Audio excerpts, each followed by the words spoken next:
Martin. Kami mengucapkan banyak terima kasih kepada Tuhan kita Yesus Kristus, Allah Bapa di sorga, yang telah memberikan waktu dan kesempatan bagi saudara dan saya untuk datang pada pembelajaran firman Tuhan pada Sabat sore hari ini. Dengan pembahasan yang kita siapkan adalah berdasarkan amaran sekarang, jilid 1, nomornya yang ke-13, dengan judul Pembangunan dan Reformasi. Namun saudara-saudara, saya akan membacakan renungan doanya sebelum kita masuk pada materi inti. Renungan doanya terdapat dalam halaman 3 yang dikutip dari buku The Mount of Blessing halaman 163. Jadi sebelum saya membacakan renungan doa ini, saya mengucapkan selamat sore, selamat hari Sabat, dan selamat kita mendengarkan pekabaran ini bagi saudara-saudara kita yang akan mengikuti melalui YouTube. Kami mengucapkan selamat untuk menyelidiki dan selamat belajar. Kiranya roh Allah, roh Tuhan yang telah diutusnya akan membimbing saudara dan saya ke dalam semua kebenarannya. Untuk itu mari kita ikuti renungan doa dari buku Khotbah Yesus di atas Bukit pada halaman 163. Apabila kita berdoa, berikanlah kepada kami hari ini makanan harian kami. Kita memohon pula untuk orang lain seperti akan diri kita sendiri.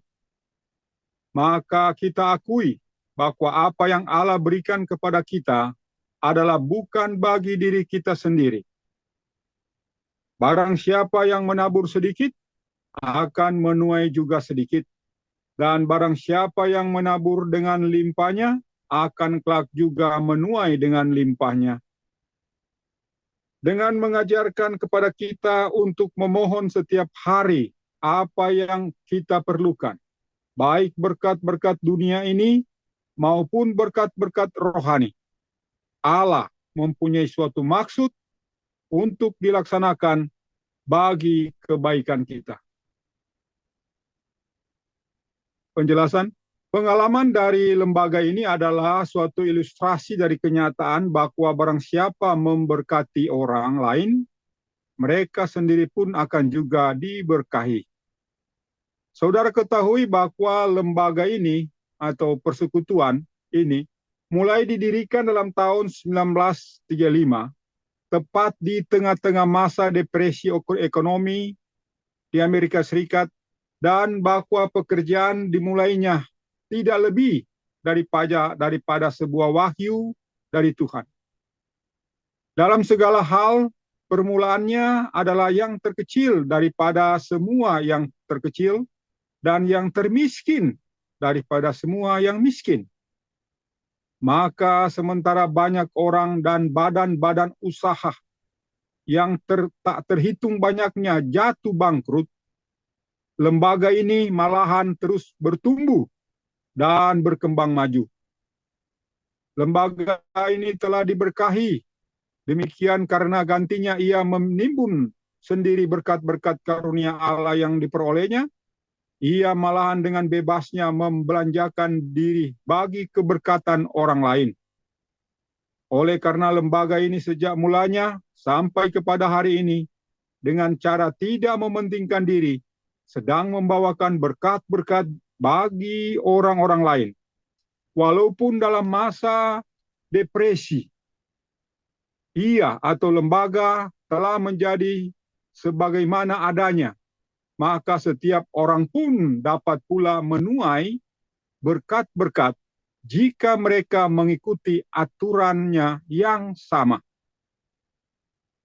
Sesuai dengan itu, kita hendaknya berdoa supaya kita dikaruniakan pengertian dari hal apakah maksudnya mengatakan, berikanlah kepada kami hari ini makanan harian kami, dan supaya mengetahui bahwa mementingkan diri sendiri akan membawa kepada kemelaratan dan bahwa pengaturan dan keterbukaan membawa kepada kelimpahan.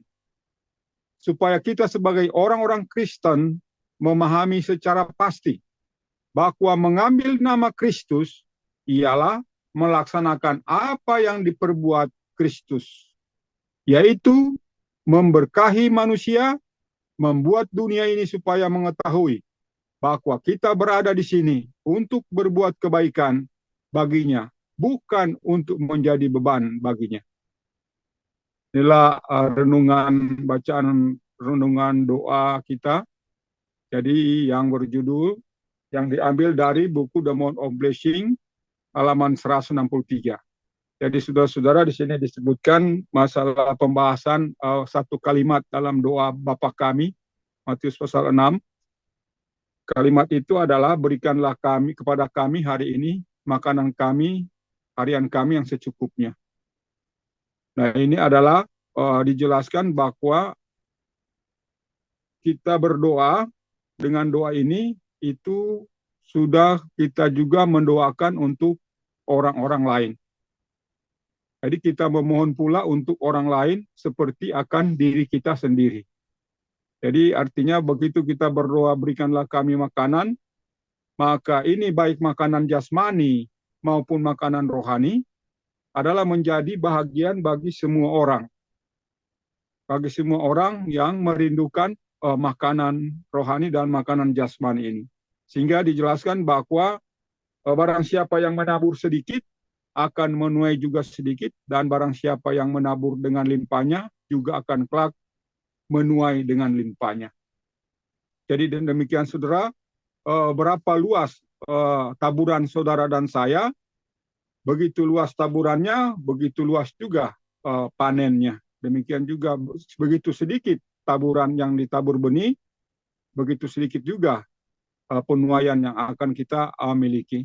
Nah, ini menggambarkan bagi suatu penaburan dalam suatu skala kecil, misalnya skala rumah tangga, atau penaburan dalam skala perusahaan atau skala bisnis.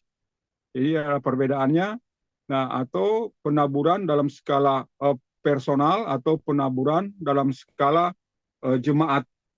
Nah, dengan demikian apa yang kita tabur personal demi personal digabungkan menjadi taburan secara organisasi atau secara lembaga, yang dijelaskan di sini bahwa pengalaman daripada Nabi Elia pada saat melakukan penaburan benih itu berbarengan dengan penaburan daripada berkat-berkat jasmani.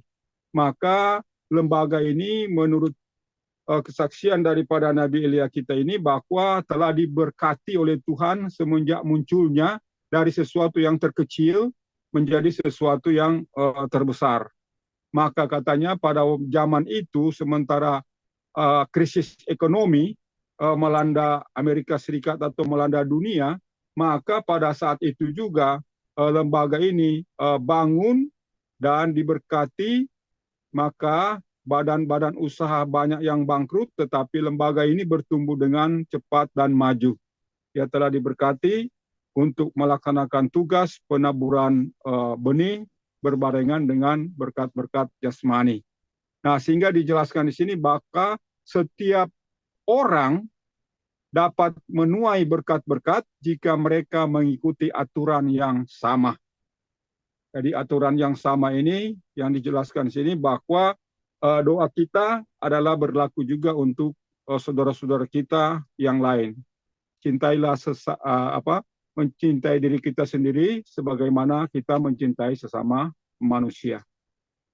Jadi demikianlah renungan doa kita. Mari kita masuk di dalam materi pembahasan kita yang berjudul Pembangunan dan Reformasi. Nah, saudara-saudara, pekabaran ini telah disampaikan oleh Nabi kita Elia, Nabi Victor Theotef, pendeta dari Persekutuan Davidian, Masih Atun dari ke-7 pada hari Sabat 2 November tahun 1946 di Chapel Mount Carmel, Waco, Texas. Sore hari ini kita akan memulai penyelidikan kita terhadap apa yang telah ditinggalkan dalam penyelidikan kita yang terdahulu terhadap nubuatan-nubuatan Hagai dan Sakaria. Mari kita kembali kepada Hagai 2 ayat 2 sampai 4. Pada bulan yang ke-7, pada hari yang ke-21 dari bulan itu, datanglah firman Tuhan dengan lidah Nabi Hagai, bunyinya. Katakanlah sekarang kepada Serubabel bin Shealtiel, penghulu Yehuda, dan kepada Yosua bin Yosadak, imam besar, dan kepada orang-orang yang lagi tinggal itu. Demikian. Siapakah yang masih tertinggal di antara kamu yang telah menyaksikan rumah ini dalam kemuliaannya yang dahulu itu? Dan bagaimanakah kamu menyaksikannya sekarang? Bukankah pada pemandanganmu seakan-akan satu pun tiada adanya? Hagai 2 ayat 2 sampai 4. Penjelasannya, seperti pada masa pendirian Ka'bah yang menjadi contoh itu, demikian pula akan jadi pada masa pendirian Ka'bah contoh saingan dalam sejarah kita. Dari contoh itu terlihat bahwa seperti halnya firman Tuhan kemudian telah ditunjukkan kepada para penghulu, kepada imam, dan kepada orang-orang biasa. Demikian pula pada waktu ini, firman Tuhan akan dibawakan kepada semua orang, tanpa melihat kepada pangkat ataupun kedudukan dalam hidupnya. Firman Tuhan kepada seluruh umat dalam masa hidupnya Hagai dan Sakaria adalah supaya para tukang hendaknya memikirkan bagi kekecewaan hatinya, bahwa kemuliaan dari Ka'bah yang sedang dibangunnya itu, pada pemandangan mata mereka adalah sia-sia diperbandingkan dengan kemuliaan Ka'bah Salomo. Nah, saudara-saudara, mari kita renungkan Hagai 2 ayat 2 sampai 4 ini. Ini adalah tentang sejarah proyek pembangunan Ka'bah yang kedua pada zaman Serubabel, pada zaman Sakaria, Nabi Sakaria, pada zaman imam besar Yosadak. Jadi setelah Kores memerintahkan mereka untuk pulang dan membangun, dari pulangnya mereka setelah 70 tahun ada di masa Babylon, maka saat mereka membangun Ka'bah yang kedua, mereka mengalami suatu peristiwa kekecewaan dan banyak tua-tua yang pada waktu itu mereka menangis. Mereka sangat bersedih melihat proyek pembangunan Ka'bah yang mereka sedang bangun tidak semulia dengan pembangunan Ka'bah di zaman Sulaiman. Jadi orang-orang tua ini yang pernah menyaksikannya menangis dan kecewa. Nah, itu pun datang juga suatu firman kepada Hagai sama dengan peristiwa kekecewaan itu. Nah, kekecewaan itu adalah bahwa siapakah yang masih tinggal di antara kamu yang telah menyaksikan rumah ini dalam kemuliaan yang dahulu itu, yaitu kemuliaan Ka'bah di zaman Sulaiman. Jadi Tuhan menanyakan, siapa di antara kamu yang masih hidup yang pernah menyaksikan pembangunan Ka'bah zaman Sulaiman? Nah, dijelaskan bahwa bagaimana kamu menyaksikannya sekarang? Bukankah pada pemandanganmu seakan-akan satu pun tiada artinya? Jadi saudara-saudara, ini gambaran yang Tuhan sebutkan memang jelas di mata Tuhan maupun di mata bangsa Israel yang pernah menyaksikan pembangunan Ka'bah Sulaiman. Maka pembangunan Ka'bah di zaman Serubabel atau di zaman imam besar Yosadak ini adalah tidak semulia dengan Ka'bah yang dibangun oleh zaman Sulaiman. Namun yang kita lihat di sini adalah bagaimana firman ini disampaikan ke golongan siapa. Ini sudah diceritakan bahwa firman ini ditujukan kepada Serubabel, kepada imam besar, dan kepada orang-orang yang lagi tinggal itu. Nah, dijelaskan bahwa ada tiga tujuan yang disampaikan adalah kepada para pemimpin, kepada para pemimpin pemerintahan, kepada pemerintahan gereja, pemimpin gereja, dan kepada anggota-anggota atau jemaat. Jadi pekabaran ini adalah untuk semua, bukan hanya untuk imam, bukan hanya untuk pemerintah, atau bukan hanya khusus untuk anggota-anggota biasa. Tetapi pekabaran yang disampaikan pada Hagai Sakaria, Hagai 1, ayat 2 ayat pasal 2 ayat 2 sampai 4 adalah untuk semua. Sehingga firman ini tidak terkecuali mau pangkat apa, mau kedudukan apa, bahwa firman ini berlaku untuk semua orang. Sehingga firman ini dikatakan bahwa firman Tuhan ini kepada seluruh umat dalam masa hidupnya Hagai dan Sakaria adalah supaya para tukang hendak memikirkan bagi kekecewaan hatinya, bahwa kemuliaan dari Ka'bah yang sedang dibangunnya itu pada pemandangan mata mereka adalah sia-sia diperbandingkan dengan kemuliaan Ka'bah Salomo. Jadi dengan demikian inilah yang kita pikirkan bahwa kedua pembangunan Ka'bah ini sangat berbeda dari segi kemuliaannya. Hagai 2 ayat 5 dan 6. Tetapi sekarang jadilah kuat, hai Zerubabel, demikianlah firman Tuhan. Dan jadilah kuat, hai Yosua bin Yosadak, imam besar. Dan jadilah kuat, hai segala orang negeri, demikianlah firman Tuhan. Bekerjalah, karena aku ada menyertai kamu. Demikianlah firman Tuhan seruas sekalian alam. Sesuai dengan firman, tatkala aku berjanji dengan kamu pada masa kamu keluar dari Mesir, maka rohku akan tinggal di tengah-tengah kamu selalu. Janganlah kamu khawatir. Nah, Hagai 2 ayat 5 dan 6, saudara-saudara, memberi gambaran Allah menghibur umatnya supaya tetap kuat. Walaupun pembangunan Ka'bah pertama lebih mulia dan pembangunan Ka'bah yang kedua itu kurang mulia, tetapi firman mengatakan bahwa mereka harus semangat, harus kuat. Tidak boleh diliputi dengan kekecewaan atau kesedihan. Mereka harus kuat. Jadi tiga golongan ini harus kuat. Baik Zerubabel, baik imam besarnya, maupun orang-orang yang lagi tinggal di waktu itu. Jadi pesannya bahwa roh Tuhan, sebagaimana mereka dipimpin dari Mesir, nenek moyangnya dipimpin dari Mesir, roh Tuhan adalah memimpin mereka, demikianlah mereka pada waktu pembangunan Ka'bah yang kedua itu sedang dipimpin oleh Tuhan. Penjelasan Hotep, Tuhan memberikan jaminan kepada umatnya bahwa cinta yang ia miliki bagi mereka itu tidak berkurang, dan bahwa kuasanya untuk melepaskan dan menolong masih tetap sama seperti pada masa ia membawa keluar leluhur mereka dari Mesir.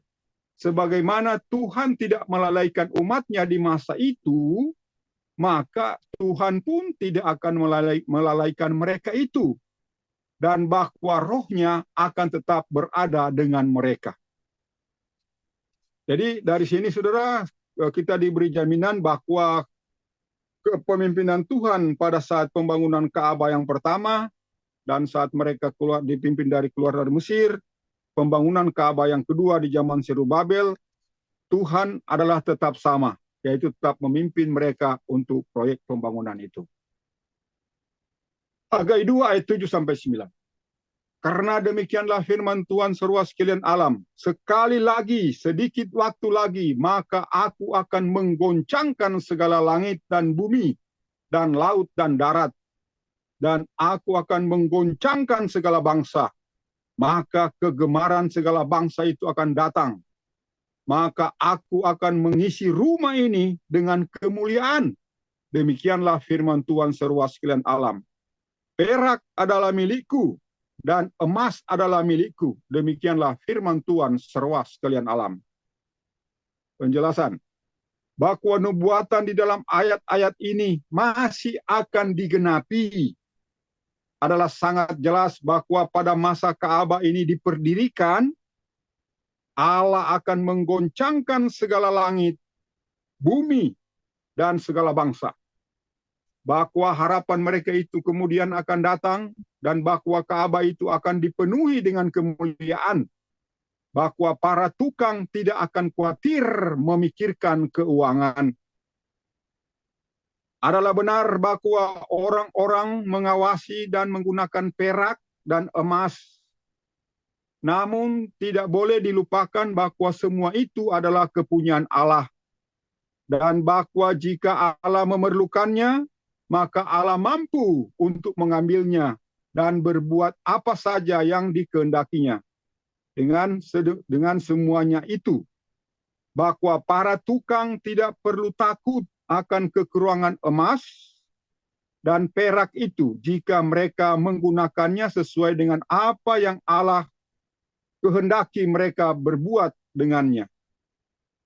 Oleh karena itu adalah jelas bahwa Ka'bah yang kuno itu adalah contoh dari sebuah Ka'bah yang akan diperdirikan pada masa Allah menggoncangkan segala langit, bumi, dan segala bangsa.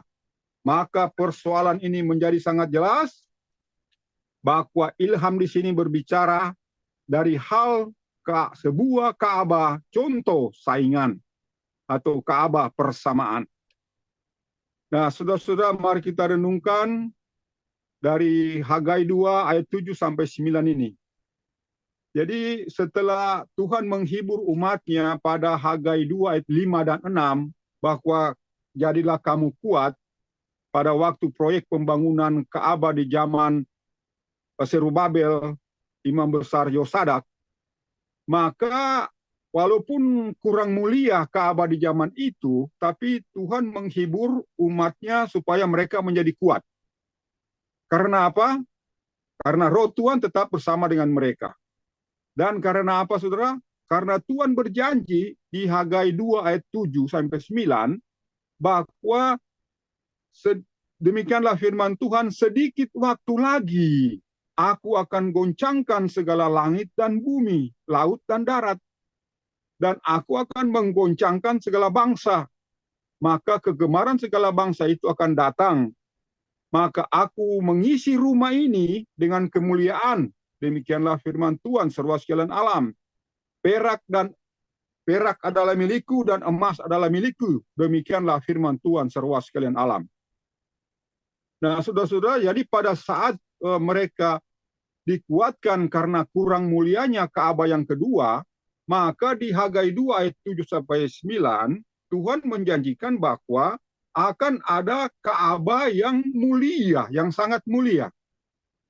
Dan Ka'bah yang sangat mulia ini akan dibangun pada saat Tuhan dahului dengan menggoncangkan langit, bumi, dan segala bangsa. Jadi pada saat Allah membangun Ka'bah yang mulia, bahwa Allah akan menggoncangkan langit, bumi, dan segala bangsa akan digoyangkan. Tuhan akan goyang. Nah, saudara-saudara, saat Tuhan goyang, maka kegemaran segala bangsa akan datang. Jadi setelah digoyangkan bangsa-bangsa ini, digoyangkan bumi, digoyangkan darat, maka kegemaran, harapan daripada bangsa-bangsa itu akan datang. Nah, harapan itu adalah harapan untuk kemuliaan daripada Ka'bah yang mulia. Sehingga pada proyek pembangunan Ka'bah yang mulia itu, Tuhan katakan bahwa perak adalah milikku dan emas adalah milikku. Demikianlah firman Tuhan seluruh sekalian alam. Nah, sehingga dijelaskan oleh Nabi Elia bahwa pada saat pembangunan Ka'bah yang sangat mulia ini, tidak perlu takut dengan kekurangan uang. Tukang tidak akan khawatir memikirkan keuangan. Karena Allah menyiapkan perak dan emas.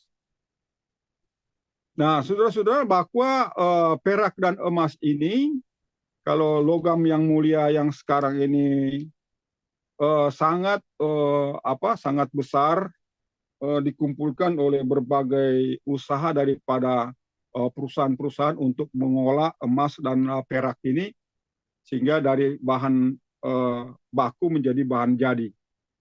Nah, sehingga saudara, bahwa keperluan emas akan dunia ini sangat membutuhkan emas untuk berbagai bidang teknologi seperti yang kita gunakan sekarang, itu sangat membutuhkan emas dan perak. Nah, jadi dengan demikian bahwa penggunaan emas ini yang Tuhan sudah rancang adalah untuk orang-orang akhir zaman sangat membutuhkan emas dalam media komunikasi. Demikian juga berbagai saluran untuk emas ini maupun perak adalah baik untuk sebagai arus listrik mengalir dengan lebih baik menggunakan emas atau menggunakan perak. Sehingga rata-rata kabel jaringan tegangan tinggi dia menggunakan perak. Nah, kemudian berbagai alat komunikasi dia menggunakan perak. Dan emas disandingkan dengan apa? Disandingkan dengan perak akan menjadi kebutuhan yang sangat utama. Nah, berikut juga pembuatan kaca dicampur dengan perak itu menjadi suatu kaca yang sangat terbaik yang dimiliki untuk dunia sekarang ini, untuk ketahanan kekuatan dan ketahanan daripada kaca tersebut. Nah, dengan demikian saudara, bahwa Allah sini menjanjikan bahwa Allah mampu untuk mengambil dan berbuat apa saja yang dikehendakinya dengan semuanya itu. Jadi baik perak dan emas. Allah kehendaki untuk zaman sekarang, untuk emas itu digunakan untuk apa. Dan dengan demikian untuk proyek pembangunan Ka'bah itu akan ditunjang juga dengan perak dan emas yang mengibaratkan, melambangkan bahwa anggaran daripada pembangunan Ka'bah dan emas Ka'bah itu tidak perlu dikhawatirkan, karena Tuhan sudah berjanji bahwa perak adalah milikku dan emas adalah milikku. Itu yang Tuhan siapkan. Oleh karena itu adalah jelas bahwa Ka'bah kuno itu adalah contoh dari sebuah Ka'bah yang akan diperdirikan pada masa Allah menggoncangkan segala langit, bumi, dan segala bangsa.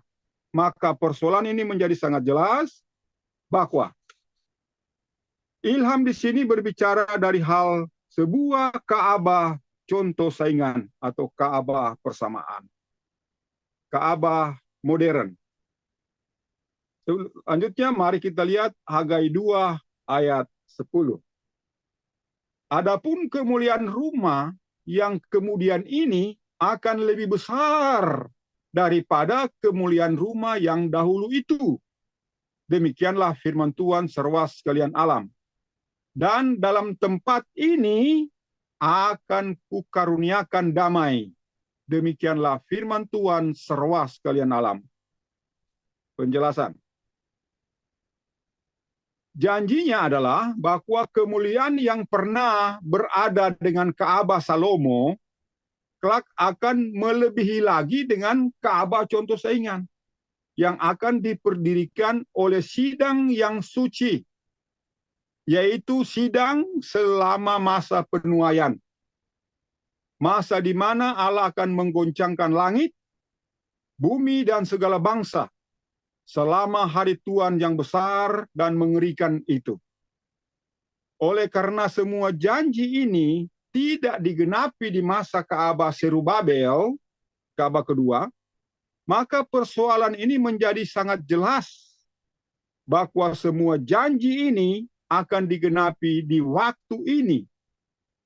Dan oleh karena kebenaran-kebenaran akhir zaman ini kini telah dibukakan bagi kita, maka kita harus menjadi tukang-tukangnya, yaitu kemuliaan oleh mana akan melebihi semua kemuliaan di masa lalu.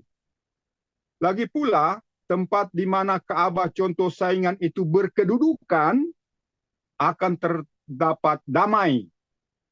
Dan cara perdamaian itu selengkapnya akan diceritakan dalam Hagai 2 ayat 22 dan 23.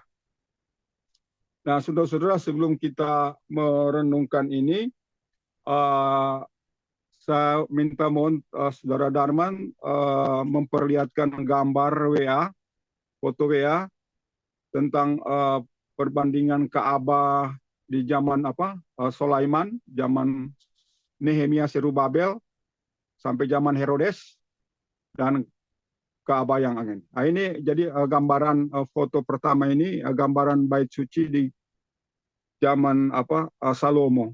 Nah, ini dikatakan bahwa Ka'bah ini, bait suci ini sangat megah. Dan memang dunia melihat melalui Alkitab bahwa Ka'bah ini sangat megah dan membangun Ka'bah ini sama dengan membangun anggaran satu negara untuk pandangan-pandangan umum. Oke, kita geser ke gambar berikut. Nah, ini bait Allah dan istana Salomo. Jadi gambaran atau ilustrasi ini memperlihatkan bagaimana bentuk Ka'bah yang dibangun di zaman Salomo, yang oleh Tuhan dikatakan sini sangat mulia. Tuhan juga menjamin bahwa Ka'bah Salomo itu sangat mulia, dan digambarkan juga istananya yang dibangun di bagian belakangnya di Bukit Muria. Oke, gambaran selanjutnya. Nah, ini perbandingan gambar hitam putih nampak dari jauh, ilustrasi gambarnya dan bait sucinya yang ada ini. Jadi ini semua gambaran bait Salomo. Nah, kemudian selanjutnya gambar berikut, ya ini masih bait Salomo, bagian-bagiannya. Jadi bagaimana saudara dan saya bisa secara familiar atau secara pinter bisa memahami sistem Ka'bah ini. Karena lewat sistem Ka'bah ini, saudara dan saya sedang mempelajari suatu upacara bayangan yang membayangkan tentang Yesus Kristus sebagai anak domba Allah. Jadi bagian rinci, semua material, semua jumlah, itu ada gambaran secara lengkapnya, maupun hari-hari rayanya, hari raya Paskah, hari raya Grafirat, itu gambarannya ada di masa contoh saingan. Dalam masa contoh saingan. Nah, ini disebut Ka'bah Sulaiman, Ka'bah yang sangat mulia, karena gambaran ini adalah gambaran yang melalui petah atau melalui kemah yang dibangun oleh Musa, dan gambaran ini adalah gambaran prototipe dari kemah suci, dan ini adalah bagian-bagian daripada ini. Nah, ini akan kita pelajari, atau mungkin yang lain mungkin sudah dibahas oleh saudara di Menenggolan ya, dalam masalah Ka'bah. Ini sangat penting karena ini kita akan melihat betapa besar pemeriksaan hukum pengadilan orang-orang hidup itu melalui gambaran atau melalui konstruksi lewat keseharian apa yang dilakukan oleh bangsa Israel. Terus gambar berikutnya,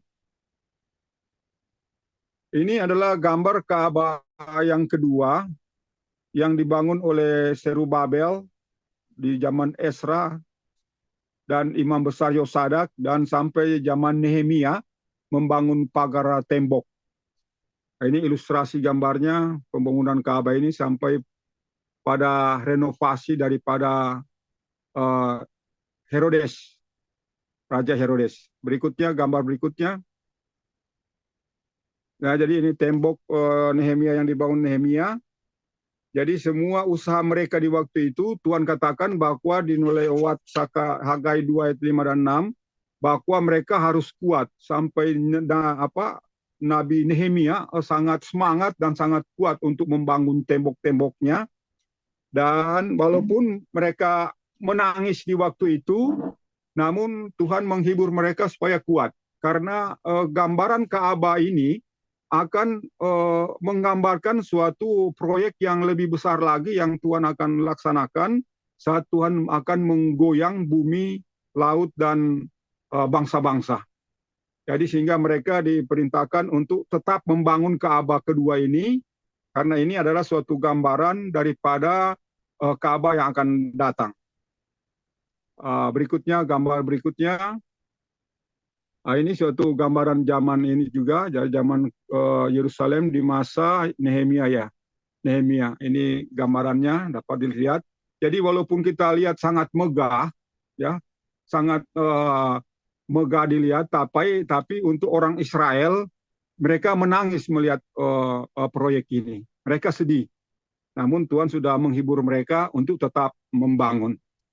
Berikut gambar berikutnya. Nah, ini gambar mulianya Ka'bah Sulaiman ini, saudara. Ini ruangan di Ka'bah Sulaiman dan ini kelihatan nampak di warna emas karena disalut dengan emas dan apa. Jadi memang nampaknya sangat mulia. Sehingga memang Tuhan melihat siapakah yang pernah lihat pembangunan Ka'bah zaman Salomo? Bukankah Ka'bah yang mereka dibangun oleh Imam Yosadak itu Serubabel tidak ada apa-apanya dibandingkan dengan Ka'bah Salomo. Kemudian gambar berikutnya ini gambaran waktu Ka'bah Salomo juga. Jadi memang megah, saudara. Sudah lihat proyek bangunan ini. Jadi hampir kita lihat hampir menyerupai Ka'bah modern ya, yang dibangun di Arab. Ini zaman Sulaiman saja sudah sangat megah, sangat luas, besar ukurannya. Sudah lihat gambaran manusia diperbandingkan dengan gambaran gedungnya yang sangat mulia. Gambar berikutnya, ini adalah rencana daripada bangsa Israel yang merdeka tahun 1948 untuk membangun Ka'bah yang ketiga. Ini rencana mereka. Jadi mari kita lihat ada satu organisasi di bangsa Israel sekarang ada satu organisasi itu Temple Mount. Jadi mereka merencanakan untuk proyek pembangunan Ka'bah ini dan informasi yang ada bahwa segala material, segala proyek bangunan ini sudah siap dan tinggal dipasang, tinggal disetting. Baik 7 kaki dian peralatan yang ada di dalam sudah siap semua dan tinggal disetting kapan waktu menyetingnya. Ini ada pandangan-pandangan umum, cerita-cerita umum bagaimana Ka'bah ini bisa berhasil ditempatkan karena masih ada kontra bahwa Ka'bah ini menurut para ahli yang lain bahwa Ka'bah ini ada di tengah-tengah berkedudukan masjid yang dibangun oleh Kekaisaran Otonom, ya, ada di tengah-tengah masjid. Dan sarjana yang lain bahwa Ka'bah ini 200 meter dari masjid. Jadi masih ada dua versi tentang posisi Ka'bah yang tepat. Sehingga proyek ini belum juga didirikan, walaupun materialnya sudah siap, di mana tepatnya Ka'bah ini akan dibangun. Semua material, sistemnya The Temple of Mount mempersiapkan bahwa Ka'bah ini dipersiapkan seperti Ka'bah zaman Sulaiman. Jadi pada saat mau disetting tidak akan bunyi lagi hammer, tidak akan bunyi martil lagi, tidak akan bunyi lagi paku atau membetel, tetapi langsung dipasang, disetting dan langsung siap. Mari kita lihat gambaran-gambaran pandangan umum. Saudara Darman ada ya kutipan-kutipan. Nah ini rencana mereka untuk membangun Ka'bah yang ketiga ini ya. Dan ini suatu proyek rencana daripada bangsa Israel karena mereka juga melihat bahwa mereka harus memiliki Ka'bah dan mereka melihat janji-janji Tuhan pada berbagai bagian dari kitab mereka untuk pendirian Ka'bah ini. Nah, sedangkan saudara dan saya ada suatu nubuatan terarah pada nubuatan Nabi Hagai ini. Nah, di mana pandangan kita masih sangat bertentangan dengan apa yang dinubuatkan oleh Hagai. Jadi mari kita lihat apakah saudara dan saya masih memiliki pandangan bahwa Ka'bah itu perlu dibangun atau tidak perlu dibangun. Apakah Ka'bah itu menggambarkan secara rohani atau secara badani dan secara rohani. Jadi disejajarkan. Nah, mari kita lihat penyelidikan ini pada nubuatan Hagai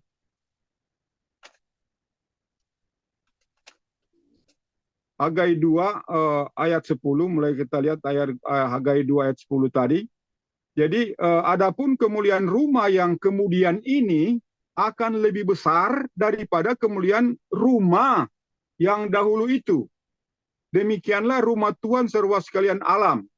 Dan dalam tempat ini akan kukaruniakan damai. Demikianlah firman Tuhan seruas sekalian alam. Nah, saudara-saudara, jadi di sini suatu janji bahwa Tuhan menjanjikan kepada Nabi Hagai bahwa kemuliaan rumah di zaman Sulaiman dan kemuliaan rumah yang akan datang itu ada lebih mulia lagi, lebih besar kemuliaannya. Bahkan ada damai. Demikianlah firman Tuhan. Nah, proyek pembangunan Ka'bah di zaman Sulaiman, damainya tidak kekal. Dia tidak berlangsung lama damainya. Karena Ka'bah di zaman Zerubabel itu lebih lama berdirinya, sekitar 400 tahun. Sedangkan Ka'bah di zaman Sulaiman tidak lama berdirinya. Hanya dari zaman Sulaiman sampai di zaman Yeremia sudah dihancurkan Ka'bah itu oleh Nebukadnezar. Jadi kemuliaan daripada Ka'bah zaman Sulaiman itu sangat kecil diperbandingkan dengan Ka'bah yang akan dibangun oleh umat-umat di akhir zaman. Sehingga dikatakan bahwa akan ada damai dalam rumah Tuhan itu.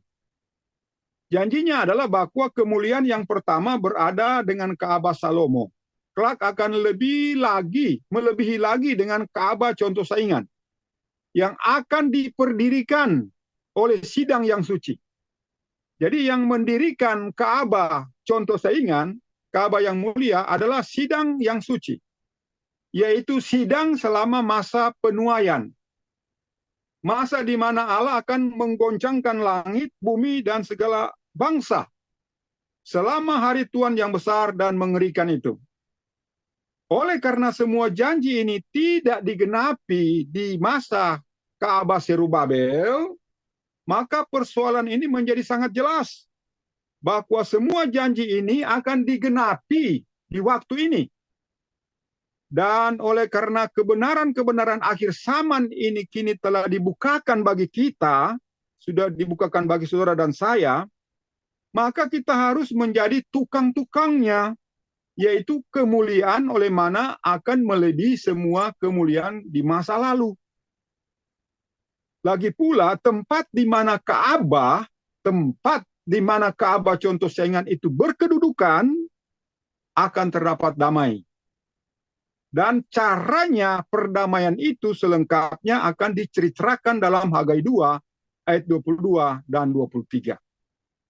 Nah, kita lihat kemuliaan perdamaian yang ada di dalam rumah Tuhan itu atau dalam Ka'bah itu. Hagai 2 ayat 22 dan 23. Katakanlah olehmu ini kepada Zerubabel, penghulu Yehuda, bahwa aku akan menggoncangkan segala langit dan bumi, dan aku akan meruntuhkan takhta segala kerajaan, dan aku akan membinasakan kekuatan segala kerajaan orang kafir, dan aku akan membalikkan segala kereta serta orang-orang yang menungganginya. Maka segala kuda dan penunggang-penunggang akan jatuh, masing-masing oleh pedang saudaranya sendiri. Kita lihat penjelasannya. Kembali terlihat bahwa pada masa Tuhan menggoncangkan segala langit dan bumi, Tuhan juga membinasakan segala kerajaan bumi dengan cara membiarkan mereka saling membunuh antar sesamanya.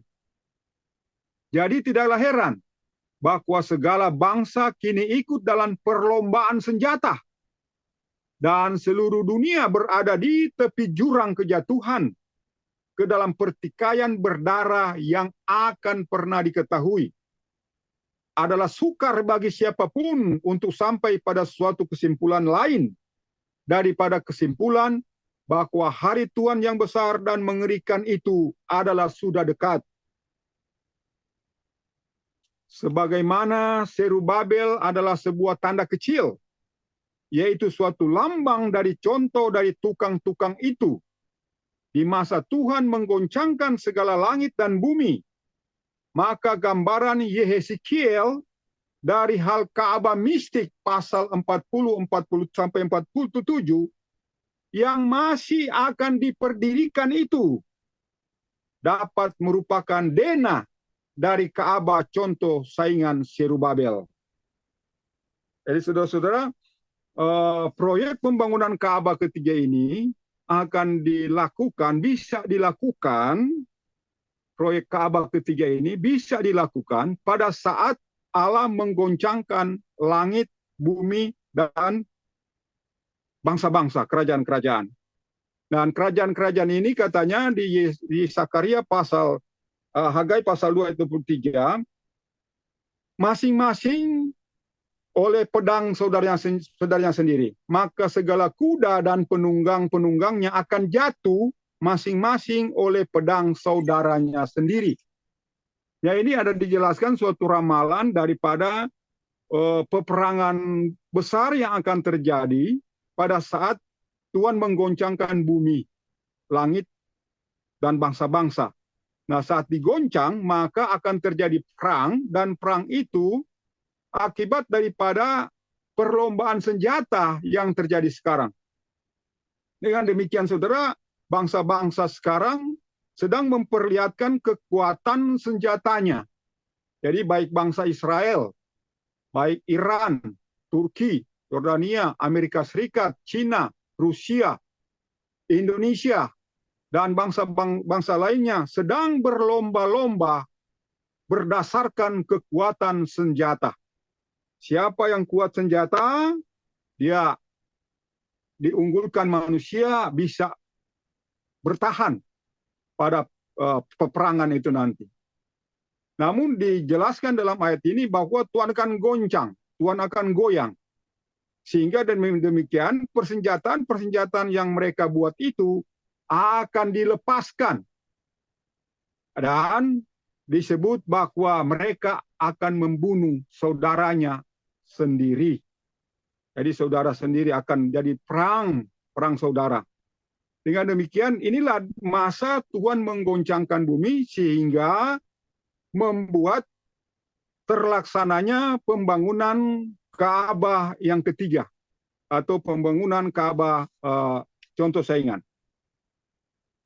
Di dalam Yeskiel pasal 40 ayat 47, nah kalau saudara membaca Yeskiel 40 sampai 47, di situ ada gambaran secara lengkap blueprint atau dena daripada pembangunan Ka'bah dan kota Yerusalem. Baik pun segala peralatan sudah diceritakan melalui Yeskiel 40 sampai 47. Sehingga katanya bahwa Zerubabel contoh saingan memiliki dena. Tuhan sudah berikan dena melalui Zakaria Yeskiel 40 sampai 47.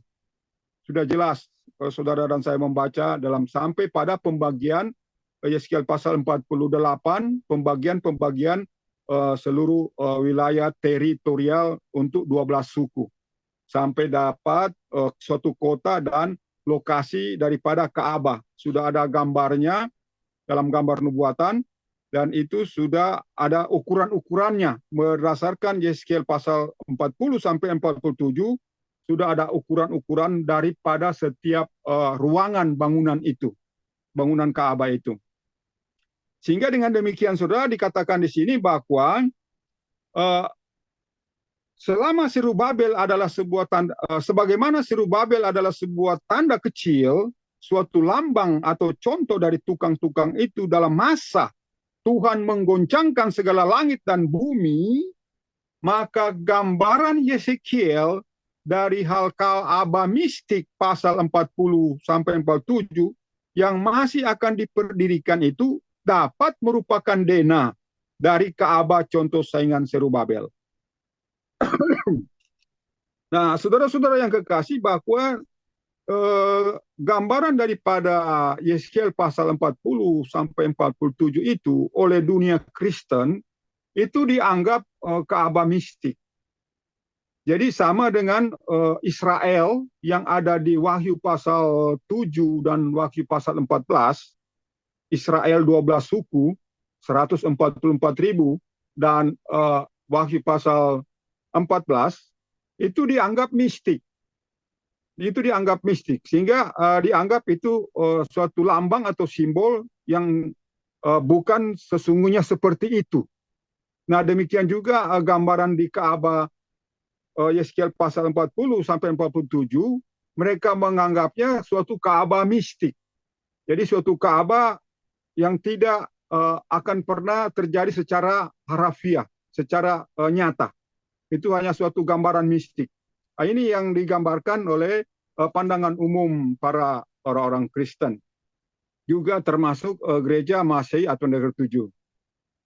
Tetapi Anda mungkin bertanya, jadi mungkin muncul suatu pertanyaan, tidakkah pendapat ini bertentangan terhadap kepercayaan kita yang terdahulu? Nah, saudara-saudara, proyek pembangunan Ka'bah suci itu ini sangat bertentangan dengan pandangan kita sekarang atau doktrin Advent. Karena doktrin kita atau doktrin Advent pun ataupun doktrin orang Kristen tidak ada lagi proyek pembangunan Ka'bah itu. Maka itu dianggap mistik. Nah, sehingga demikian Nabi Elia mengatakan, Anda mungkin bertanya, tidakkah pendapat ini bertentangan terhadap kepercayaan kita yang terdahulu? Ya, memang saudara, ini kelihatan nampaknya bertentangan dengan kepercayaan kita. Karena kepercayaan kita, Ka'bah itu tidak perlu diperdirikan. Karena untuk apa Ka'bah itu diperdirikan, sedangkan Ka'bah itu adalah untuk bangsa Israel zaman dahulu, untuk ada imam besarnya, ada imam-imam, ada persembahan korban, ada persembahan makanan, ada penyembelihan domba. Untuk apa itu diperdirikan? Ini bertentangan dengan kepercayaan kita. Saya akui memang begitu. Jadi Hotep katakan, ya saya akui memang begitu. Ini bertentangan dengan kepercayaan kita. Tetapi, akankah kita terus berjalan dengan apa yang kita telah percayai? Jadi Hotep mengatakan, akankah kita berjalan terus dengan doktrin sesuai kepercayaan kita? Apakah kita berjalan sesuai dengan kepercayaan kita yang dahulu? Ataukah oleh firman yang Tuhan katakan? Nah, jadi ataukah kita berjalan dengan firman yang dibukakan kepada kita? Apakah kita berjalan dengan kepercayaan yang lama, ataukah kita harus berubah mengikuti ungkapan firman yang terungkap? Maka untuk tujuan apakah semua nubuatan itu jika kita tidak akan menaruh perhatian kepadanya? Jadi Nabi Elia mengatakan, untuk apa saudara dan saya tidak berjalan pada jalan sesuai apa yang dikatakan firman? Untuk apa kita tidak menaruh perhatian pada nubuatan Hagai ini? Di mana Tuhan katakan, aku akan menggoncangkan bumi, aku akan menggoncangkan kerajaan dan laut. Dan rumah itu akan diperdirikan di tempat Ka'bah yang pertama, Ka'bah yang kedua. Dan ada damai. Dan mengapakah semua itu kini dibukakan lalu dibawakan ke hadapan perhatian kita? Dan untuk apa katanya itu dibukakan dan dibawa kepada perhatian kita? Jika ini bukan masanya, dalam mana Allah akan menyatakan kuasanya dan akan menyelesaikan semua perkara ini? Jadi untuk apa kata Allah memberikan nubuatan itu kalau bukan karena Allah menyatakan kuasanya, bahwa Tuhan akan menggoncangkan bumi, bahwa Tuhan akan menggoyangkan ini? Hanya karena Tuhan akan mendirikan Ka'bah yang ketiga itu, yang didirikan oleh umatnya di masa Tuhan goyang semua apa? Goncangkan semua kerajaan raja-raja dan akan ada perang besar. Baru Tuhan akan mendirikan kemuliaan kerajaan itu dan tidak perlu diragukan masalah keuangan, perak dan emas Tuhan yang punya, Tuhan yang siapkan. Hendaklah diingat bahwa kita bukanlah yang pertama dan satu-satunya yang sudah akan merubah cara berpikir kita. Kita bukanlah yang pertama dan satu-satunya umat yang menemukan bahwa rencana-rencana Allah adalah bertentangan terhadap rencana-rencana kita. Musa juga menemukan bahwa rencananya untuk melepaskan Bani Israel dari perhambaan Mesir adalah bukan rencana Allah. Sama seperti Allah adalah rute perjalanan yang akan ditempuh mereka dalam perjalanan mereka menuju ke tanah perjanjian adalah bukan rencana mereka. Rasul-rasul percaya dengan pasti bahwa Kristus akan mendirikan kerajaannya pada kedatangannya yang pertama. Namun, mereka juga harus merubah kepercayaan mereka. Dan juga oleh karena orang-orang Ibrani dari budak-budak telah dijadikan Allah raja-raja, telah dijanjikan bahwa kerajaan mereka akan berdiri kekal untuk selama-lamanya. Mereka betul-betul terkejut sewaktu ia itu runtuh. Maka masih terdapat berbagai kejutan yang lain sepanjang sejarah sampai kepada hari ini. Nah, saudara-saudara, kita renungkan dulu. Jadi di sini dijelaskan bahwa kita bukannya satu-satunya umat yang merubah cara berpikir.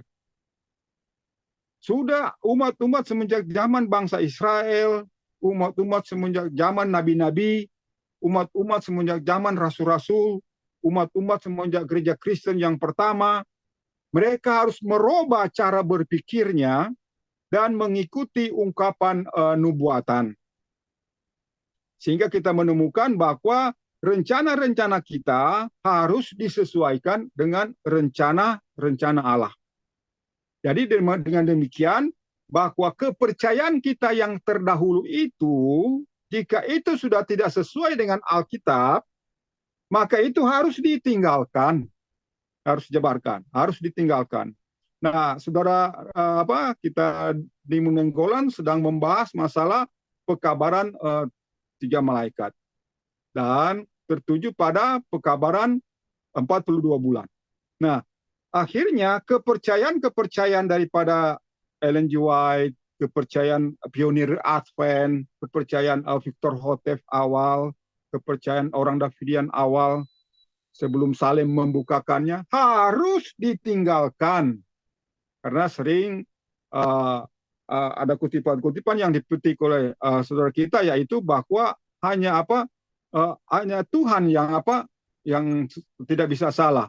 Bahwa semua ungkapan-ungkapan yang pernah dibahas itu masih bersifat salah kalau tidak sesuai dengan Alkitab. Jadi sehingga Ellen G. White mengatakan bahwa Tuhanlah yang tidak bersifat salah. Atau Ellen G. White mengatakan masih banyak terang yang baru yang akan datang. Kita masih memiliki kedip-kedip daripada terang yang akan datang. Nah, termasuk bagian dari terang melalui Nabi Hagai ini. Sehingga Houteff mengatakan, mungkin Anda bertanya, tidakkah pendapat ini bertentangan terhadap kepercayaan kita yang terdahulu? Ya memang saya akui sangat bertentangan. Untuk apa? Karena Houteff jelaskan, saudara dan saya harus meninggalkan kepercayaan yang pertama dan harus mengikuti sesuai rencana Tuhan. Termasuk dalam Nabi Hagai ini. Sehingga diceritakan bahwa perubahan-perubahan yang dibuat oleh umat sampai kepada zaman rasul-rasul, mereka harus melepaskan kepercayaan mereka bahwa Ka'bah yang kedua yang mereka bangun itu, yang sudah direnovasi oleh Herodes, mereka percaya Ka'bah itu akan bertahan sampai berdirinya kerajaan. Sehingga raja-raja dan pembesar-pembesar orang Israel, termasuk budak-budak Ibrani yang dijanjikan Tuhan bahwa kerajaan akan berdiri kekal untuk selamanya. Mereka betul-betul terkejut sewaktu Ka'bah yang kedua yang dibangun oleh Serubabel, yang dibangun oleh Esra, yang dibangun oleh Nehemia, yang Tuhan katakan bangun, bangun, semangat. Tetapi akhirnya perlu diruntuhkan, harus hancur. Maka orang-orang rasul-rasul harus merubah kepercayaan mereka. Para pelopor gereja Masehi Advent hari ke-7 mengharapkan Tuhan datang segera sesudah 144.000 orang bertobat, menggabungkan diri dengan sidang, dan harapan hidup untuk menyaksikan kedatangannya. Sungguh pun anggota sidang sudah berjumlah beberapa kali lipat dari 144.000 orang. Para pelopor itu sudah mati, maka Tuhan masih akan datang. Jadi masalahnya adalah bukan apakah kita ingin merubah pikiran kita atau tidak, melainkan apakah kita harus merubah pikiran. Jadi suatu penegasan dari apa? Dari Nabi Elia bahwa sejarah juga membuktikan bahwa harapan daripada Ellen G. White dan pionir-pionir gereja Advent awal, bahwa setelah gereja mengumpulkan 144.000 orang, maka pemeteraian selesai dan Tuhan akan datang. Dan pada akhirnya pada tahun 1919, setara 4 tahun setelah Ellen G. White meninggal, bahwa anggota Advent sudah berjumlah 144.000. Namun kegenapan nubuatan pada waktu itu belum digenapi. Nah, sekarang sudah beberapa kali lipat daripada 144.000. Tuhan juga belum datang. Jadi masalahnya adalah bukan apakah kita ingin merubah pikiran kita atau tidak, melainkan apakah kita harus merubah pikiran kita. Jadi saudara dan saya sebagai umat harus merubah pikiran kita, berjalan sesuai dengan kebenaran Alkitab yang diungkapkan. Beberapa tahun lalu kepada kita diceritakan bahwa para pengerja akan tercengang oleh alat-alat sederhana yang ia akan gunakan untuk mendatangkan dan menyempurnakan pekerjaan kebenarannya. Orang-orang yang dinilai sebagai pengerja-pengerja yang baik akan perlu datang dekat kepada Allah. Mereka akan memerlukan sentuhan ilahi. Testimonies halaman 300. Ini saudara-saudara, banyak pertahanan benteng menggunakan kutipan ini. Ada kelompok-kelompok juga menggunakan benteng pertahanan pada Testimonies halaman 300 ini. Sementara ilham membukakan gulungan kertas, maka pasti tak dapat tiada diharapkan bahwa ia itu akan mendapatkan kita secara mengejutkan. Bodoh dalam banyak perkara, alasan yang sangat sehingga ia membukakan. Oleh karena itu, jika kita gagal merubah pikiran kita bagi pikiran-pikiran Tuhan, maka harapan apakah tersedia bagi kita untuk kelak dapat diterangi serta pantas bagi kekekalan? Semua pikiran kita akan jatuh merata dan nubuatan-nubuatan Tuhan akan berdiri tinggi terangkat ke atas. Kewajiban kita ialah membuktikan firman Allah itu benar dan bukan berpegang teguh kepada konsep-konsep pengertian kita sebelumnya. Dan yang salah itu sampai kelak Allah sendiri datang dan membuat kita malu. Sebagai orang-orang Masehi Advent hari ke-7, kita pernah sekali menyombongkan diri bahwa kita mengenal akan Alkitab kita. Tetapi semenjak kelompok ini berhenti menyombongkan diri, maka diketahui bahwa ia mengetahui sangat sedikit diperbandingkan kepada apa yang diketahuinya sekarang. Dan saya masih belum dapat mengatakan bahwa saya memiliki cukup pengetahuan terhadap Alkitab yang dapat membawa saya dengan lebih jelas sampai ke dalam pintu-pintu gerbang mutiara itu. Sesungguhnya saya mengetahui bahwa masih banyak lagi yang harus saya pelajari. Hagai 2 ayat 11 sampai 14. Pada hari yang ke-24 dari bulan yang ke-9, dalam tahun kedua dari kerajaan Darius, datanglah firman Tuhan melalui Nabi Hagai bunyinya. Demikianlah firman Tuhan seruas sekalian alam. Tanyakanlah kepada imam-imam akan Taurat. Katakanlah, apabila seseorang membawa daging yang suci dalam punca bajunya, dan dengan punca itu terkenalah ia kepada roti, atau kepada kentang, atau kepada air anggur, atau kepada minyak, atau kepada barang sesuatu makanan, maka bolehkah ia itu menjadi suci? Maka sahut segala imam itu katanya, tidak. Maka kata Hagai, jikalau barang-barang najis oleh bangkai, lalu menyentuh sesuatu daripada perkara ini, akankah itu menjadi najis? Maka sahut segala imam itu katanya, iya itu akan najis juga. Nah, saudara-saudara, ada rahasia besar untuk saudara dan saya dalam Hagai 2 ayat 11 dan 14 ini. Mari kita lihat penjelasannya. Jika sekiranya seseorang yang membawakan pesan-pesan Allah yang suci menyentuh sesuatu benda yang biasa, benda itu akan masih tetap biasa dan tidak pantas untuk dibawa kepada Allah. Tetapi, jika sekiranya seseorang yang tubuhnya kotor menyentuh sesuatu benda yang suci, maka benda itu akan menjadi najis, tidak pantas untuk digunakan bagi korban kepada Tuhan. Artinya, orang yang suci harus tidak membawakan sesuatu benda yang najis kepada Tuhan. Dan orang yang tidak suci harus tidak membawakan walaupun benda-benda yang suci sekalipun kepadanya, kepada Tuhan. Jadi ini suatu jika kita renungan gambaran ini, Hagai 2 ayat 11 sampai 14, ini adalah gambaran umat Tuhan katanya yang sedang membawakan suatu pekabaran. Jadi sesuatu pekabaran dibawakan oleh suatu umat Tuhan, maka sekalipun dia sebagai suatu umat, tetapi dia menyentuh sesuatu barang yang sesuatu benda, maka benda itu tidak akan menjadi, maka benda itu tetap najis, tidak akan menjadi suci. Dan itu tidak bisa lanjut dibawakan kepada Tuhan. Nah, ini artinya jika kita membawakan suatu pekabaran, dan pekabaran itu kita sudah tahu, sudah keliru, bukan lagi pada waktunya, dan kita membawakan pekabaran itu, maka pekabaran itu tidak akan menjadi suci.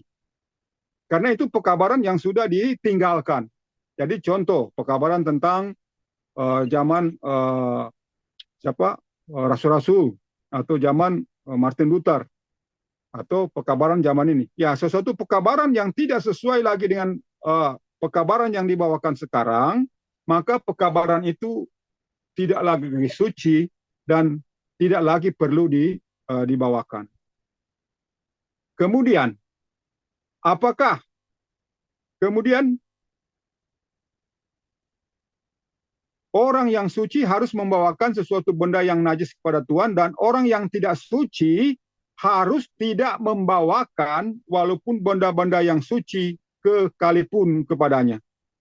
Jadi bahwa Tuhan hanya mempercayakan sesuatu pekabaran kepada umatnya, dan umat itu harus merubah cara berpikirnya, harus tidak menyentuh barang yang tidak suci lagi, atau barang yang biasa. Karena yang barang biasa itu tidak akan menjadi suci walaupun dibawakan oleh umat yang sama, oleh generasi yang sama, oleh umat-umat Tuhan zaman sekarang. Karena pekabaran itu tidak lagi cocok untuk saat sekarang ini.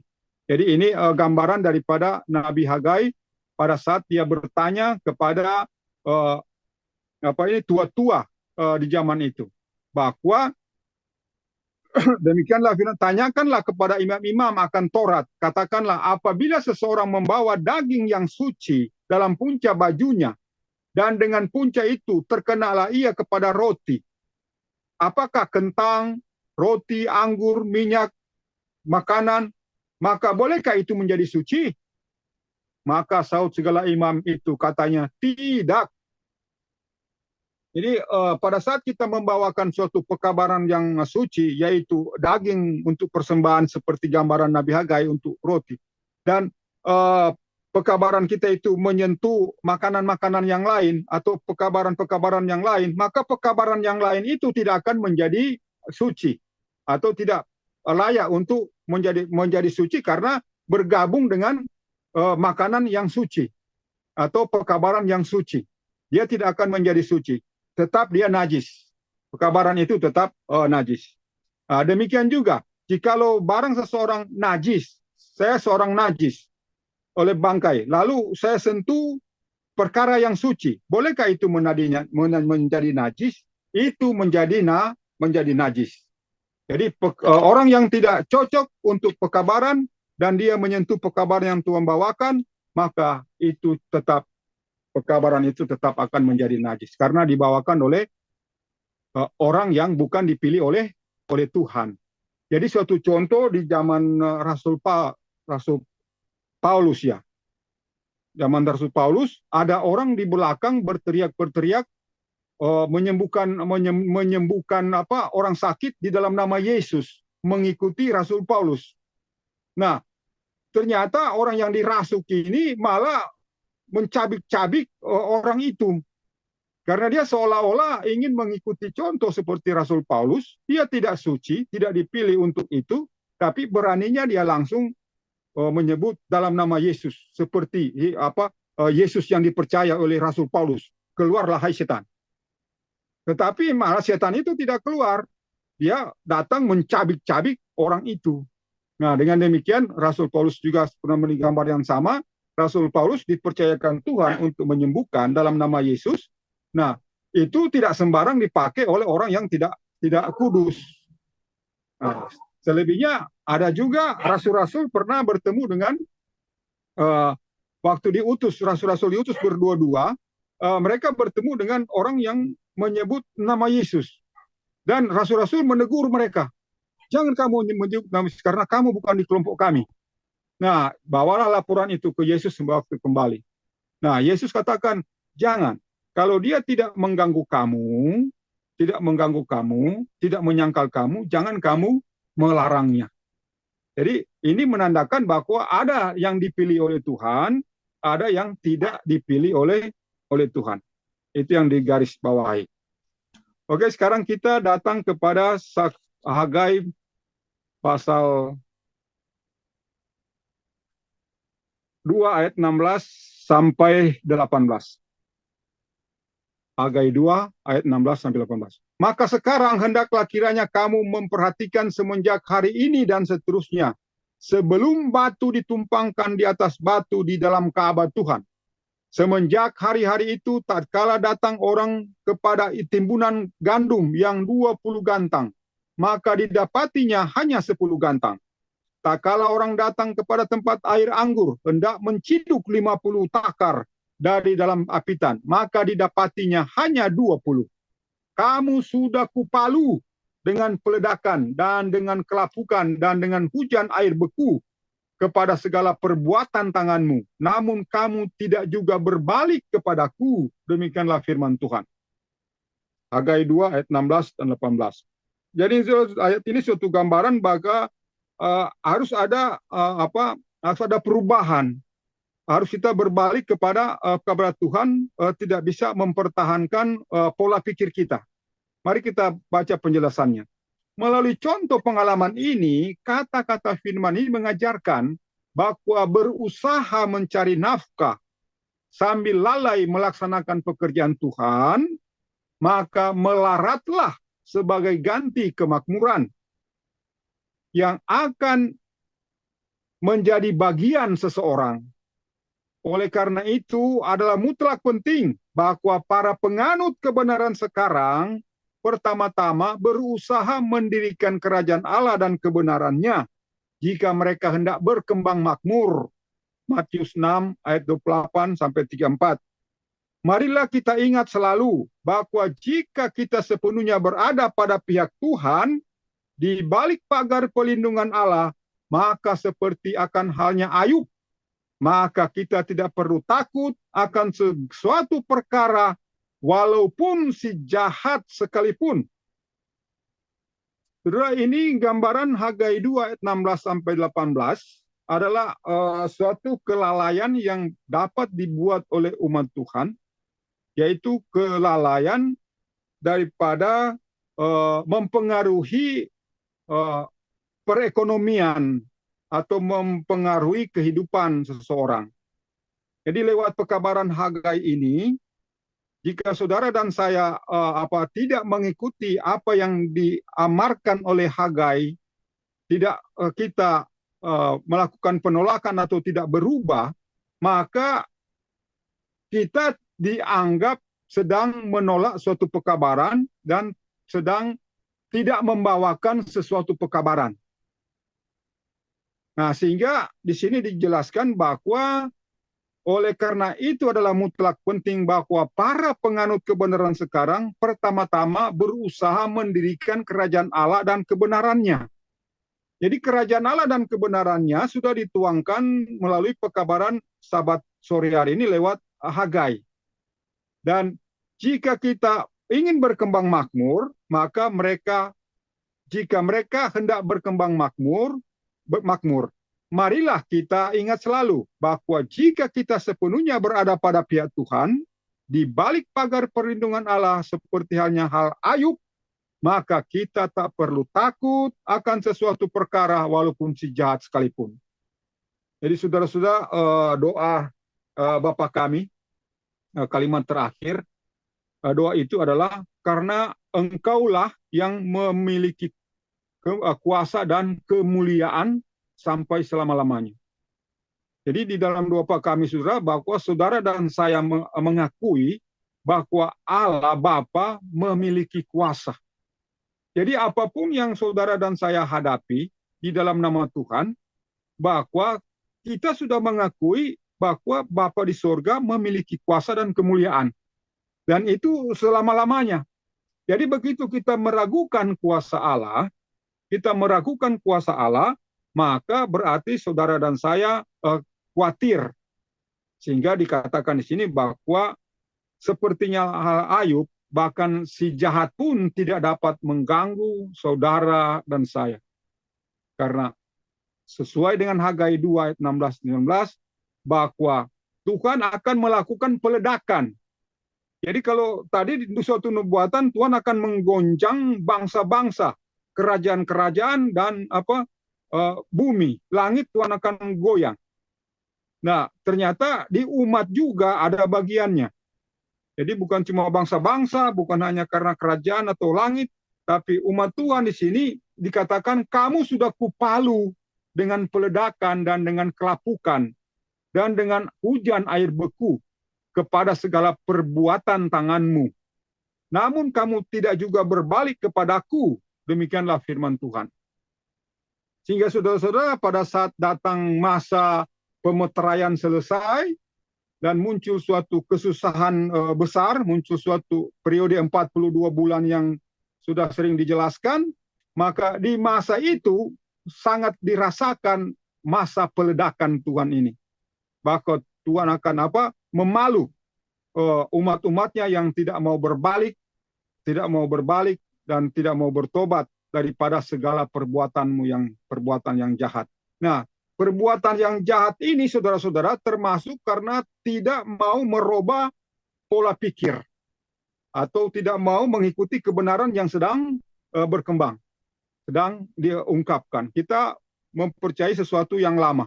Yang digambarkan tadi adalah kita membawa sesuatu barang yang suci dan menyentuh pekabaran makanan-makanan yang lain, maka makanan-makanan yang lain itu tidak akan menjadi suci. Hagai 2 ayat 19 dan 20.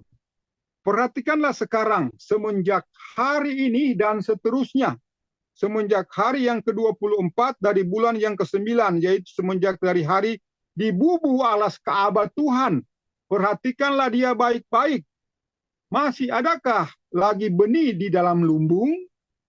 Sesungguhnya karena pokok anggur dan pokok ara dan pokok delima dan pokok zaitun juga berbuah. Maka mulai daripada hari ini aku akan memberkati kamu. Penjelasan. Contoh ini mengajarkan bahwa semenjak dari hari kita mulai melaksanakan pekerjaan Tuhan, semenjak hari itu juga Tuhan akan memberkati kita. Jadi saudara-saudara, suatu jaminan yang sangat kuat bahwa pada saat saudara dan saya merubah suatu pikiran, merubah suatu pendapat, merubah suatu pekabaran yang tidak sesuai, dan kita berada pada suatu posisi pekabaran yang sesungguhnya, maka kita harus mengajarkan pekabaran itu. Bahwa apabila kita tidak mengajarkan pekabaran yang sudah diungkapkan kepada kita, maka kita akan dipalu dengan sebuah ledakan.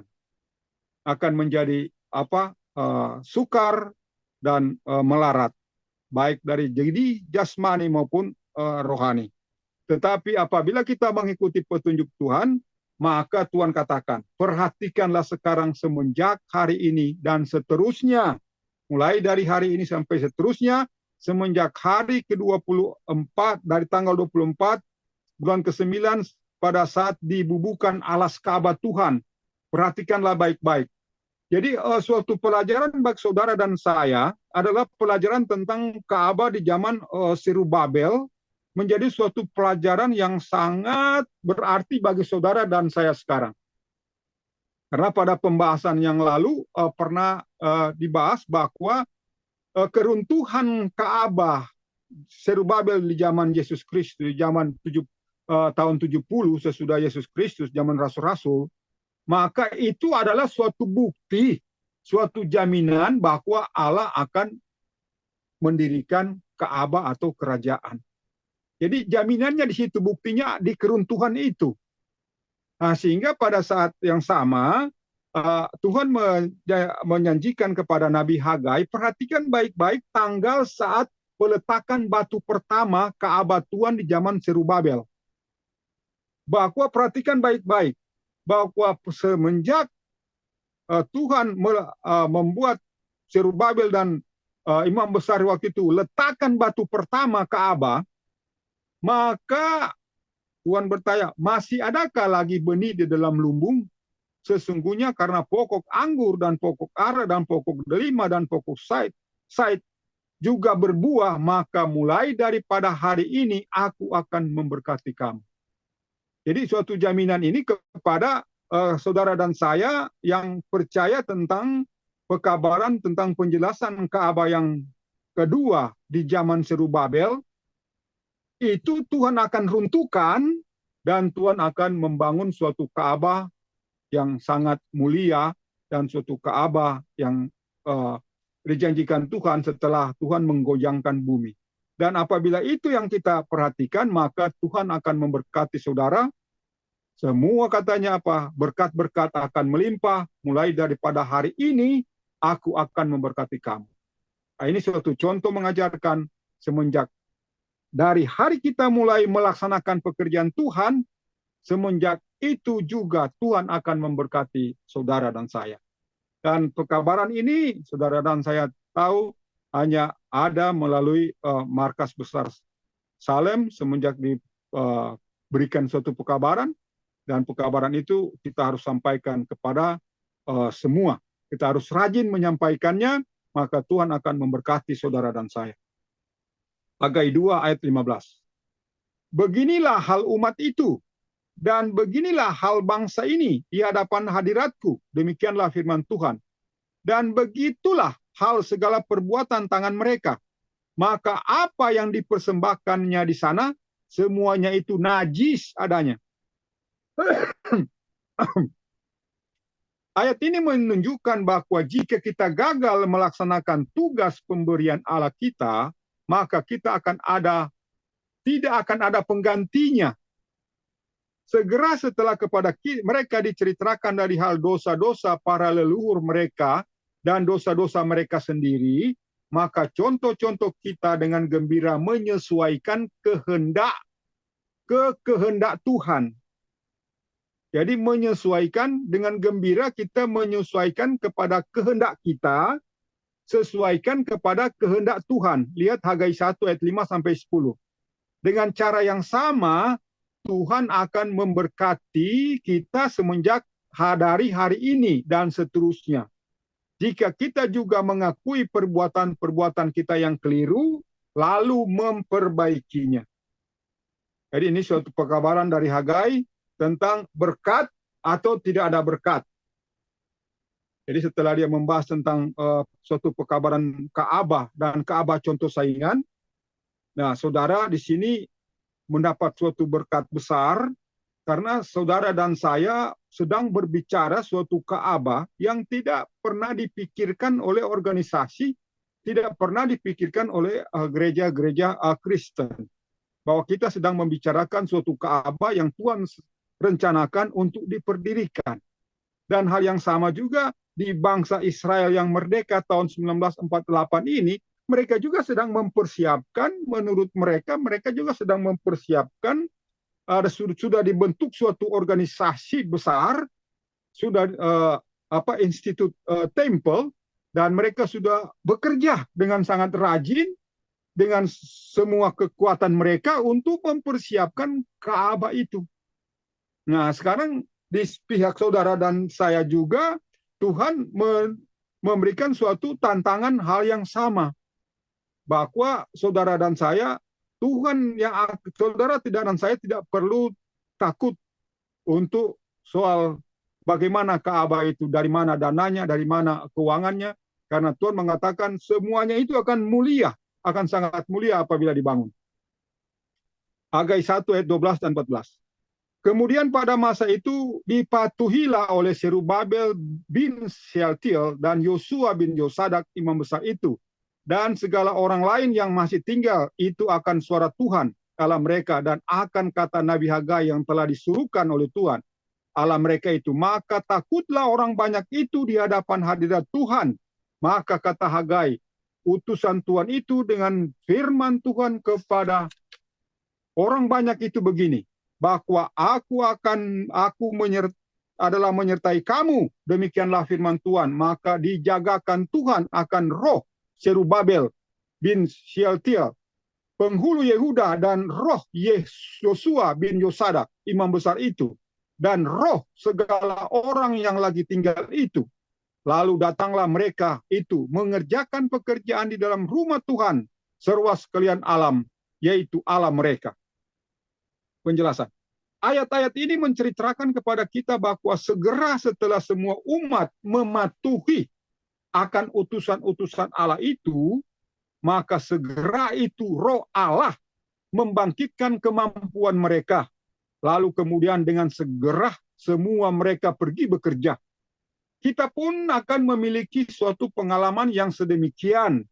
Jika kita sekarang memutuskan dalam hati kita bahwa semenjak jam ini dan seterusnya kita akan memperhatikan dengan sungguh-sungguh akan pekabaran Allah dan melayani Tuhan Allah kita dengan sebulat-bulat hati dan jiwa.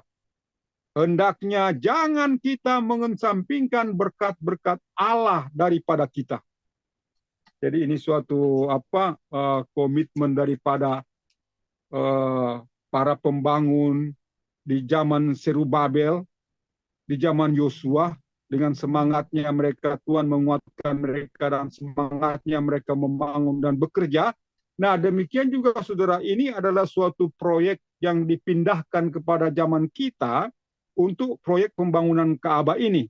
Dan saudara dan saya harus siap dan harus mengesampingkan semua keperluan-keperluan pribadi kita, dan saudara dan saya sangat fokus dan sungguh-sungguh pada pekabaran Tuhan jika saudara dan saya akan ambil bagian dalam berkat-berkat yang Tuhan telah tetapkan di sini.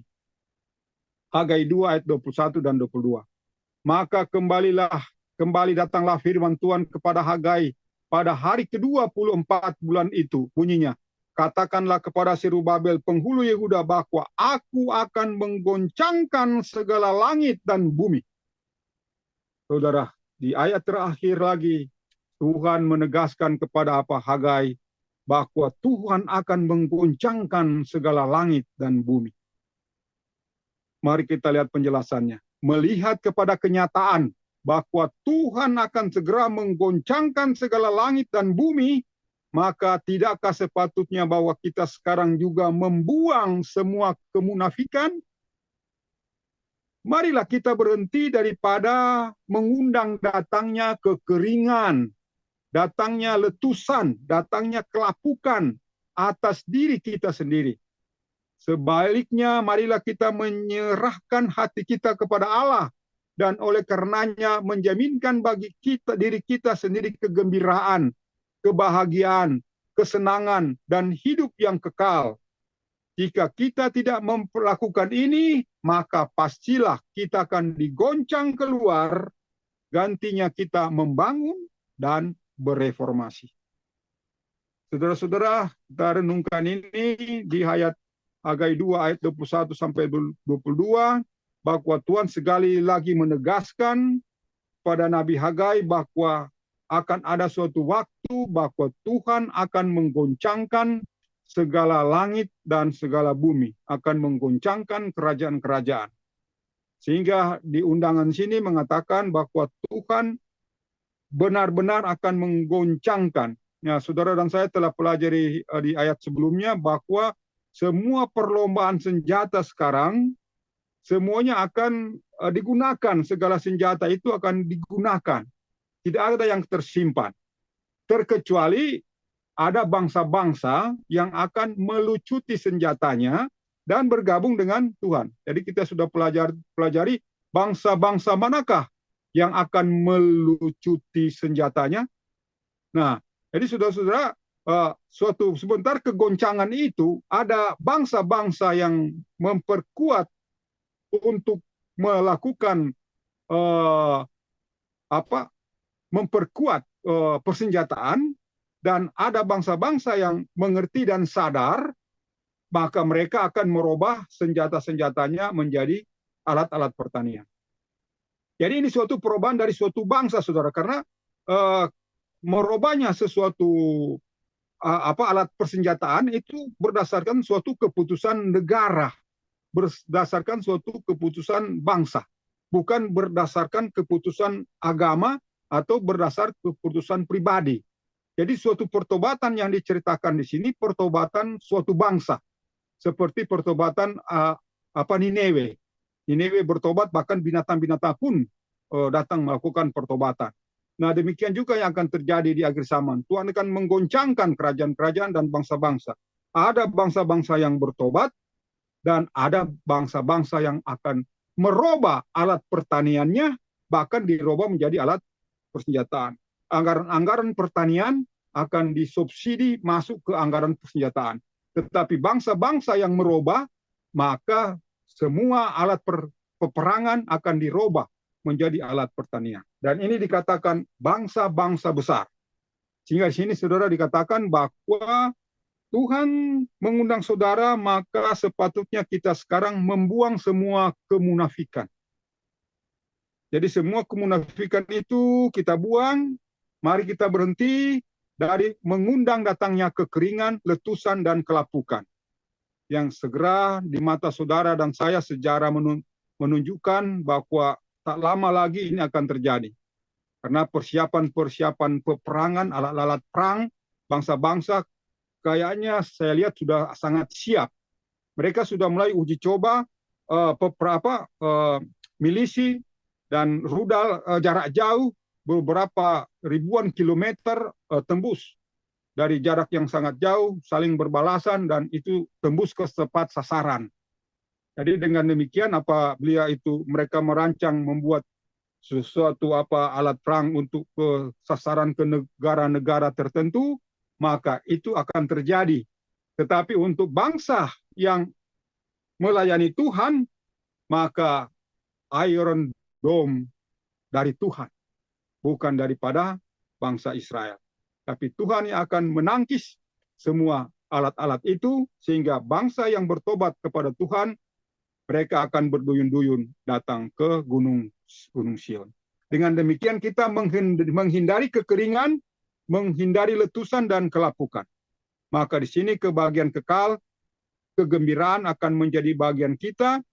Jika kita melakukan ini, maka pasti kita akan digoncang keluar atau kita membangun dan bereformasi. Nah, sehingga saudara, demikianlah bahasan kita yang berjudul pembangunan dan reformasi. Jadi di sini saya lihat tidak mengurai masalah kata pembangunan, mengurai kata reformasi. Akan ada pembahasan judul pembangunan dan reformasi, dan dia akan mengurai dua kata ini.